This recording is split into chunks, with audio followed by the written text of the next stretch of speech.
Alrighty now, this is question number 24 on the Algebra Regents Common Core Test, Thursday, June 16th, 2016, the last multiple choice test. And I am Mr. Bryce from Susquehanna Valley High School here in Concord, New York. And there's my email address if you want to contact me, or just ask me a question in class. Now, when you are done with question number 24 in the test, just take a little breather. Stop and take 60 seconds off, just to get the brain all set for the next part. And here's number 24. We have 3 hours to finish this test. You take a look at the clock and it's about an hour through it. Hey, you're working too fast. Slow down. Take your time. Sarah was asked to solve this word problem. The product of two consecutive integers is 156. What are the integers? What type of equation should she create to solve this problem? Whew. At least I don't have to solve that question here for multiple choice. Okay, the product of two consecutive integers.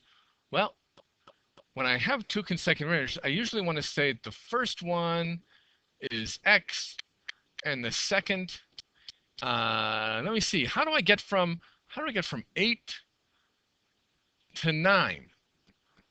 How do I get from 11 to 12?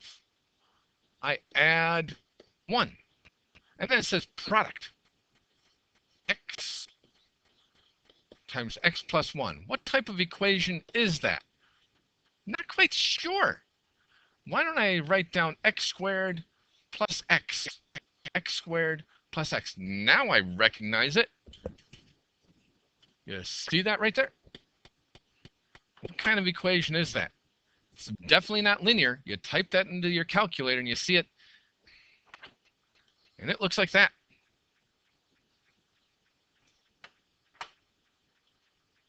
It's not linear. Let me see. Absolute value? It's not a V.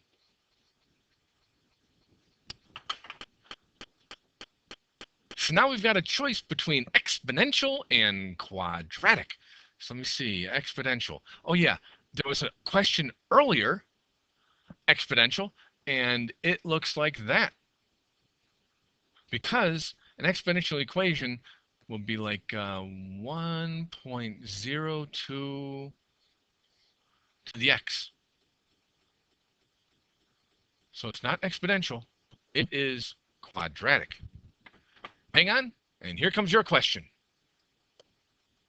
And here's your question. Question number 24. Mike deposited $500 in the bank and did not withdraw any money for 35 years. He received a constant rate of return of 4%. What type of equation should he write to find out how much money he has at the end of 35 years? Here's a clue. Think back to previous questions on this test. Okay, if you got any questions for me, make sure you ask me in class. I'll see you later.